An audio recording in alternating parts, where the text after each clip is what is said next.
देखिले केते सुंदर लगुच ना बड़ी गुड़ाक आगुरी तो मुझे बहुत सारा बड़ी पकई किंतु ए वर्षर यहाँ मोर प्रथम बड़ी था से काली राति ही मुझे बिरी किसी अल्प बतरे देती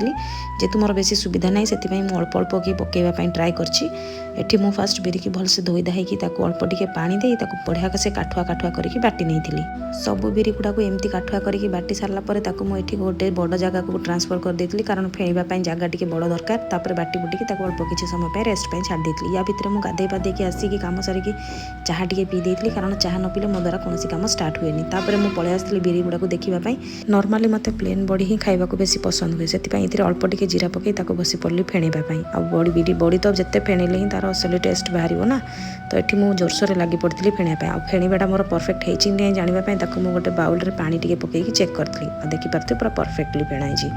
फेणी सारिकी मुझे पलि आसली छात उपरको ये सप पकई गोटे जरी पकई देती मत जरीटा ही सब इजी लगे बड़ी पकाइवाई कारण इजी सुखीगला से आराम से बड़ी गुड़ाक सब बाहरी पड़ी था तो ये मुझे गोटे पर गोटे बड़ी पकईवा स्टार्ट करी आपण मैंने कहे मो बड़ी गुड़ाक ठीक सैज्रे पकाऊँ कि ना मत ये बड़ी बहुत आगुरी ही पकईबार था कारण शीत ए दिन को दिन कमी आसलानी खरा भी टे कालिया हो जाऊँगी दिन को दिन तो जहाँ भी हो एवं मुझे बहुत लेट्रे बड़ी पकईवा स्टार्ट करी कांठे पेटे बसिकी गोटे जरी की पूरा फुल करदे सारापर आउ कि अल्प आण बड़ी पड़ता से मुझे गोटे रस प्लेट आनी से तेल मारिकी बाकी थी आण को से पकईकी बड़ी पकई देती साइज करके तो या भितर मत घंटे भितर लगे सब बड़ी पकई सारे देखिपे केते सुंदर कि मोर 2टा जगह पूरा भर्ती हो जाइए बड़ी में तो केमती लगे मत निहाती कमेंट करी कहे। रोची जय जगन्नाथ।